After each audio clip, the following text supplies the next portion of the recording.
Doctor Sarvepalli Radhakrishnan Bharat के प्रथम उपराष्ट्रपति 1952 से 1962 और द्वितीय राष्ट्रपति रहे। वे भारतीय संस्कृति के संवाहक, प्रख्यात शिक्षाविद, महान दार्शनिक और एक आस्थावान हिंदू विचारक थे। उनके इन्हीं गुणों के कारण सन 1954 में भारत सरकार ने उन्हें सर्वोच्च सम्मान भारत रत्न से अलंकृत किया था।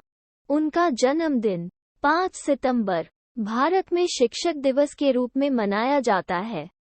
जन्म एवं परिवार। डॉक्टर राधाकृष्णन का जन्म तत्कालीन मद्रास प्रेसिडेंसी के चित्तूर जिले के तिरुतनी ग्राम के एक तेलुगुभाषी ब्राह्मण परिवार में 5 सितंबर 1888 को हुआ था। तिरुतनी ग्राम चेन्नई से लगभग 84 की दूरी पर स्थित है और 1960 तक आंध्र प्रदेश में था और वर्तमान में तमिलनाडु के तिरुवल्लुर जिले में पड़ता है। उनका जन्म स्थान भी एक पवित्र तीर्थस्थल के रूप में विख्यात रहा है। राधाकृष्णन के पुरखे पहले कभी सर्वेपल्ली नामक ग्राम में रहते थे और 18वीं शताब्दी के मध्य में उन्होंने तिरुतनी ग्राम की ओर निष्क्रमण किया था। एक निर्धन किंतु विद्वान ब्राह्मण की संतान थे। उनके पिता का नाम सर्वपल्ली वीरस्मिया और माता का नाम सीताम्मा था। उनके पिता राजस्व विभाग में काम करते थे। उन पर बहुत बड़े परिवार के भरण पोषण का दायित्व था। वीरास्वामी के 5 पुत्र तथा एक पुत्री थी। राधाकृष्णन का स्थान इन संततियों में दूसरा था। उनके पिता काफी कठिनाई के साथ परिवार का निर्वहन कर रहे थे। इस कारण बालक राधाकृष्णन को बचपन में कोई विशेष सुख प्राप्त नहीं हुआ। विद्यार्थी जीवन। राधाकृष्णन का बाल्यकाल तिरुतनी एवं तिरुपति जैसे धार्मिक स्थलों पर ही व्यतीत हुआ। उन्होंने प्रथम 8 वर्ष तिरुतनी में ही गुजारे। यद्यपि उनके पिता पुराने विचारों के थे और उनमें धार्मिक भावनाएं भी थीं, इसके बावजूद उन्होंने राधाकृष्णन को क्रिश्चियन मिशनरी संस्था लुथरन मिशन स्कूल तिरुपति में 1896-1900 के मध्य विद्याध्ययन के लिए भेजा। फिर अगले 4 वर्ष 1900 से 1904 की उनकी शिक्षा वेलूर में हुई। इसके बाद उन्होंने मद्रास क्रिश्चियन कॉलेज मद्रास में शिक्षा प्राप्त की। वो बचपन से ही मेधावी थे। इन 12 वर्षों के अध्ययन काल में राधाकृष्णन ने बाइबल के महत्वपूर्ण अंश भी याद कर लिए। इसके लिए उन्हें विशिष्ट योग्यता का सम्मान प्रदान किया गया। इस उम्र में उन्होंने स्वामी विवेकानंद और अन्य महान विचारकों का अध्ययन किया। उन्होंने 1902 में मैट्रिक स्तर की परीक्षा उत्तीर्ण की और उन्हें छात्रवृत्ति भी प्राप्त हुई। इसके बाद उन्होंने 1905 में कला संकाय परीक्षा प्रथम श्रेणी में उत्तीर्ण की। उन्हें मनोविज्ञान, इतिहास और गणित विषय में विशेष योग्यता की टिप्पणी भी उच्च प्राप्तांकों के कारण मिली। इसके अलावा क्रिश्चियन कॉलेज मद्रास ने उन्हें छात्रवृत्ति भी दी। दर्शन शास्त्र में M.A. करने के पश्चात 1918 में वे मैसूर महाविद्यालय में दर्शन शास्त्र के सहायक प्राध्यापक नियुक्त हुए। बाद में उसी कॉलेज में वे प्राध्यापक भी रहे। डॉक्टर राधाकृष्णन ने अपने लेखों और भाषणों के माध्यम से विश्व को भारतीय दर्शन शास्त्र से परिचित कराया। सारे विश्व में उनके लेखों की प्रशंसा की गई। दाम्पत्य जीवन। उस समय मद्रास के ब्राह्मण परिवारों में कम उम्र में ही विवाह संपन्न हो जाता था और राधाकृष्णन भी उसके अपवाद नहीं रहे। 8 मई 1903 को 14 वर्ष की आयु में ही उनका विवाह सेवाकामु नामक कन्या के साथ संपन्न हुआ। उस समय उनकी पत्नी की आयु मात्र 10 वर्ष की थी। अतः 3 वर्ष बाद ही उनकी पत्नी ने उनके साथ रहना आरंभ किया। यद्यपि उनकी पत्नी सेवाकामु ने परंपरागत रूप से शिक्षा प्राप्त नहीं की थी, लेकिन उनका तेलुगु भाषा पर अच्छा अधिकार था। वो अंग्रेजी भाषा भी लिख पढ़ सकती थी। 1907 में उन्होंने कला स्नातक की उपाधि प्रथम श्रेणी में प्राप्त की और दर्शन शास्त्र में विशिष्ट योग्यता प्राप्त की। 1908 में राधाकृष्णन दंपति को संतान के रूप में पुत्री की प्राप्ति हुई, जिनका नाम उन्होंने सुमित्रा रखा। शादी के 6 वर्ष बाद ही 1909 में उन्होंने कला में स्नातकोत्तर परीक्षा भी उत्तीर्ण कर ली। इनका विषय दर्शन शास्त्र ही रहा। उच्च अध्ययन के दौरान वो अपनी निजी आमदनी के लिए बच्चों को ट्यूशन पढ़ाने का काम भी करते रहे। 1908 में उन्होंने M.A. की उपाधि प्राप्त करने के लिए एक शोध लेख भी लिखा। इस समय उनकी आयु मात्र 20 वर्ष की थी। इससे शास्त्रों के प्रति उनकी ज्ञान पिपासा बढ़ी। शीघ्र ही उन्होंने वेदों और उपनिषदों का भी गहन अध्ययन कर लिया। इसके अतिरिक्त उन्होंने हिंदी और संस्कृत भाषा का भी रुचिपूर्वक अध्ययन किया। हिंदू शास्त्रों का गहरा अध्ययन, शिक्षा का प्रभाव जहां प्रत्येक व्यक्ति पर निश्चित रूप से पड़ता है, वहीं शैक्षिकी संस्थान की गुणवत्ता भी अपना प्रभाव छोड़ती है। क्रिश्चियन संस्थाओं द्वारा उस समय पश्चिमी जीवन मूल्यों को विद्यार्थियों के भीतर काफी गहराई तक स्थापित किया जाता था। यही कारण है कि क्रिश्चियन संस्थाओं में अध्ययन करते हुए राधाकृष्णन के जीवन में उच्च गुण समाहित हो गए। लेकिन उनमें एक अन्य परिवर्तन भी आया जो कि क्रिश्चियन संस्थाओं के कारण ही था। कुछ लोग हिंदुत्ववादी विचारों को हेय दृष्टि से देखते थे और उनकी आलोचना करते थे। उनकी आलोचना को डॉक्टर राधाकृष्णन ने चुनौती की तरह लिया और हिंदू शास्त्रों का गहरा अध्ययन करना आरंभ कर दिया। डॉक्टर राधाकृष्णन यह जानना चाहते थे कि वस्तुतः किस संस्कृति के विचारों में चेतनता है और किस संस्कृति के विचारों में जड़ता है। तब स्वाभाविक अंतर्प्रज्ञा द्वारा इस बात पर दृढ़ता से विश्वास करना आरंभ कर दिया कि भारत के दूरस्थ स्थानों पर रहने वाले गरीब तथा अनपढ़ व्यक्ति भी प्राचीन सत्य को जानते थे। इस कारण राधाकृष्णन ने तुलनात्मक रूप से यह जान लिया कि भारतीय आध्यात्म काफी समृद्ध है और क्रिश्चियन मिशनरियों द्वारा हिंदुत्व की आलोचनाएं निराधार हैं। इससे इन्होंने यह निष्कर्ष निकाला कि भारतीय संस्कृति धर्म, ज्ञान और सत्य पर आधारित है, जो प्राणी को जीवन का सच्चा संदेश देती है। भारतीय संस्कृति, डॉक्टर राधाकृष्णन ने यह भली भांति जान लिया था कि जीवन बहुत ही छोटा है, परंतु इसमें व्याप्त खुशियां अनिश्चित हैं। इस कारण व्यक्ति को सुख दुख में संभाव से रहना चाहिए। वस्तुतः मृत्यु एक अटल सच्चाई है, जो अमीर गरीब सभी को अपना ग्रास बनाती है तथा किसी प्रकार का वर्ग भेद नहीं करती। सच्चा ज्ञान वही है जो आपके अंदर के अज्ञान को समाप्त कर सकता है। सादगीपूर्ण संतोष वृत्ति का जीवन अमीरों के अहंकारी जीवन से बेहतर है, जिनमें असंतोष का निवास है। एक शांत मस्तिष्क बेहतर है तालियों की उन गड़गड़ाहटों से जो संसदों एवं दरबारों में सुनाई देती है। वस्तुतः इसी कारण डॉक्टर राधाकृष्णन भारतीय संस्कृति के नैतिक मूल्यों को समझ पाने में सफल रहे, क्योंकि वे मिशनरियों द्वारा की गई आलोचनाओं के सत्य को स्वयं परखना चाहते थे। इसीलिए कहा गया है कि आलोचनाएं परिशुद्धि का कार्य करती हैं। सभी माताएं अपने बच्चों में उच्च संस्कार देखना चाहती हैं। इसी कारण वे बच्चों को ईश्वर पर विश्वास रखने, पाप से दूर रहने एवं मुसीबत में फंसे लोगों की मदद करने का पाठ पढ़ाती हैं।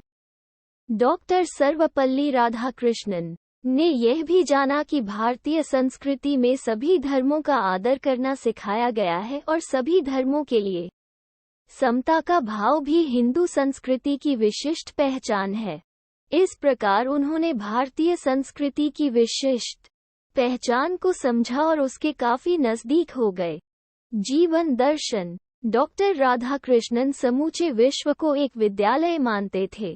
उनका मानना था कि शिक्षा के द्वारा ही मानव मस्तिष्क का सदुपयोग किया जा सकता है। विश्व को एक ही इकाई मानकर शिक्षा का प्रबंधन करना चाहिए।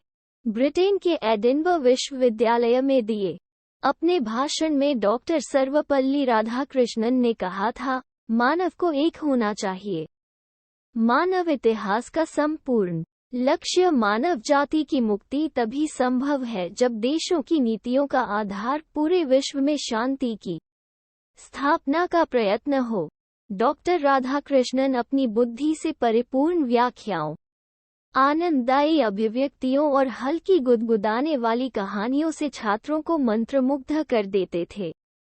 उच्च नैतिक मूल्यों को अपने आचरण में उतारने की प्रेरणा वो अपने छात्रों को भी देते थे।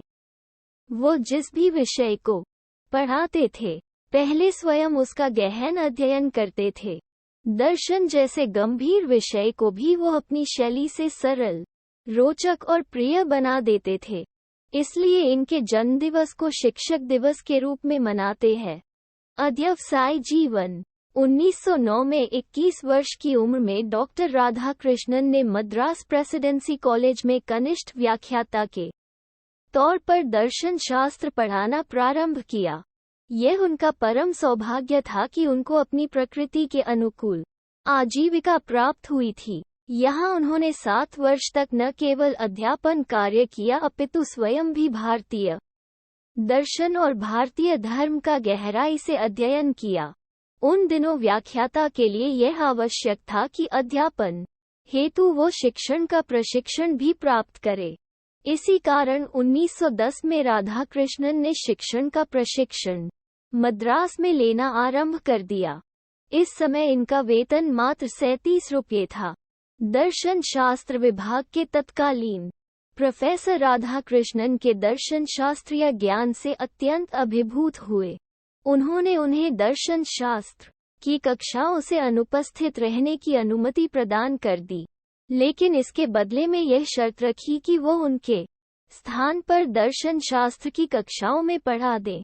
तब राधाकृष्ण ने अपने कक्षा साथियों को 13 ऐसे प्रभावशाली व्याख्यान दिए जिनसे वे शिक्षार्थी भी चकित रह गए। इसका कारण यह था कि उनकी विषय पर गहरी पकड़ थी। दर्शन शास्त्र के संबंध में दृष्टिकोण स्पष्ट था और व्याख्यान देते समय उन्होंने उपयुक्त शब्दों का चयन भी किया था। 1912 में डॉक्टर सर्वपल्ली राधाकृष्णन की मनोविज्ञान के आवश्यक तत्व शीर्षक से एक लघु पुस्तिका भी प्रकाशित हुई जो कक्षा में दिए गए उनके व्याख्यानों का संग्रह था। इस पुस्तिका के द्वारा उनकी यह योग्यता प्रमाणित हुई कि प्रत्येक पद की व्याख्या करने के लिए उनके पास शब्दों का अतुल भंडार तो है ही, उनकी स्मरण शक्ति भी अत्यंत विलक्षण है। मानद उपाधियां। जब डॉक्टर राधाकृष्णन यूरोप एवं अमेरिका प्रवास से पुनः भारत लौटे तो यहाँ के विभिन्न विश्वविद्यालयों ने उन्हें मानद उपाधियां प्रदान कर उनकी विद्वत्ता का सम्मान किया। 1928 की शीत ऋतु में इनकी प्रथम मुलाकात पंडित जवाहरलाल नेहरू से उस समय हुई जब वो कांग्रेस पार्टी के वार्षिक अधिवेशन में सम्मिलित होने के लिए कलकत्ता आए हुए थे। यद्यपि सर्वपल्ली राधाकृष्णन भारतीय शैक्षिकी सेवा के सदस्य होने के कारण किसी भी राजनीतिक संभाषण में हिस्सेदारी नहीं कर सकते थे, तथापि उन्होंने इस वर्जना की कोई परवाह नहीं की और भाषण दिया। 1929 में इन्हें व्याख्यान देने हेतु मानचेस्टर विश्वविद्यालय द्वारा आमंत्रित किया गया। इन्होंने मानचेस्टर एवं लंदन में कई व्याख्यान दिए। इनकी शिक्षा संबंधी उपलब्धियों के दायरे में निम्नवत संस्थानिक सेवा कार्यों को देखा जाता है। सन 1931 से 36 तक आंध्र विश्वविद्यालय के वाइस चांसलर रहे।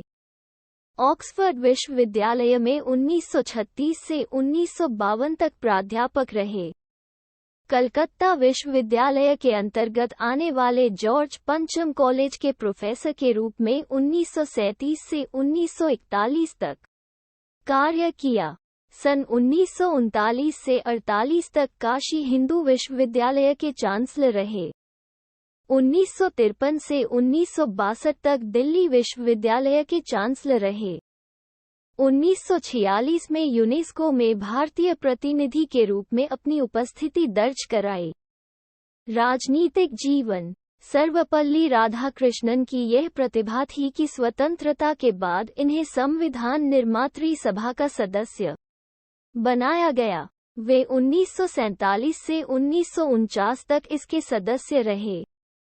इसी समय वे कई विश्वविद्यालयों के चेयरमैन भी नियुक्त किए गए। अखिल भारतीय कांग्रेस जन यह चाहते थे कि सर्वपल्ली राधाकृष्णन गैर राजनीतिक व्यक्ति होते हुए भी संविधान सभा के सदस्य बनाए जाएं।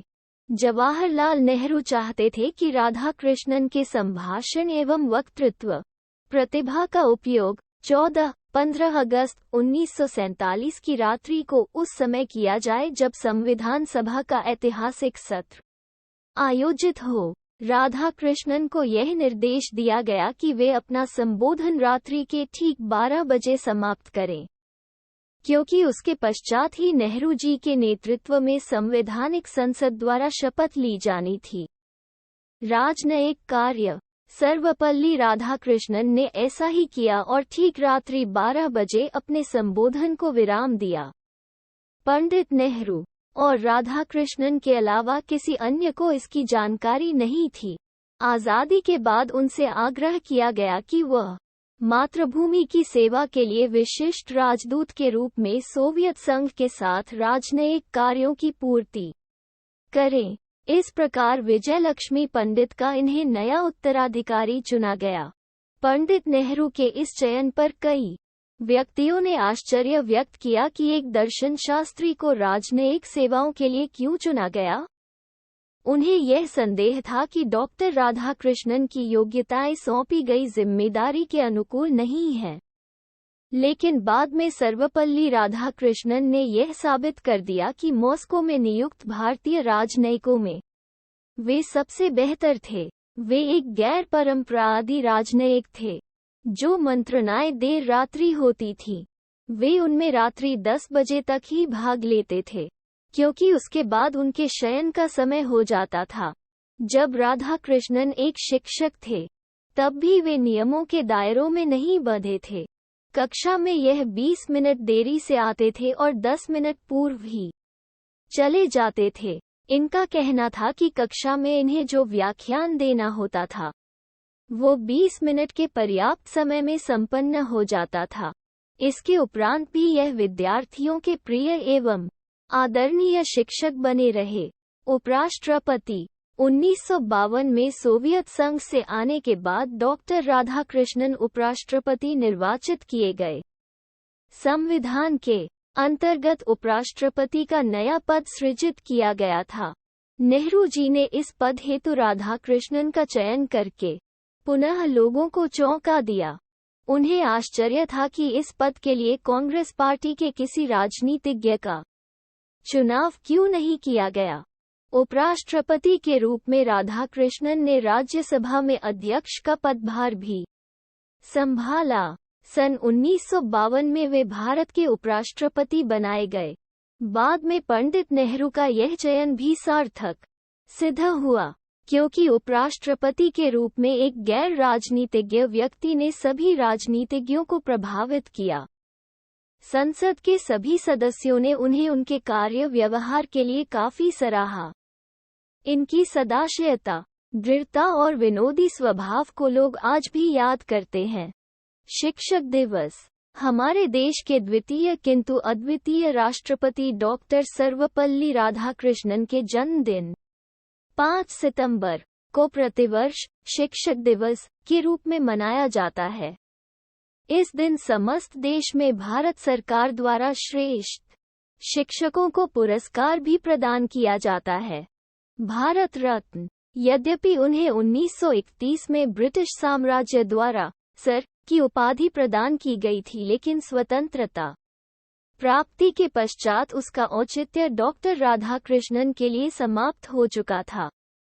जब वे उपराष्ट्रपति बन गए तो स्वतंत्र भारत के प्रथम राष्ट्रपति डॉक्टर राजेंद्र प्रसाद जी ने 1954 में उन्हें उनकी महान दार्शनिक व शैक्षिकी उपलब्धियों के लिए देश का सर्वोच्च अलंकरण भारत रत्न प्रदान किया।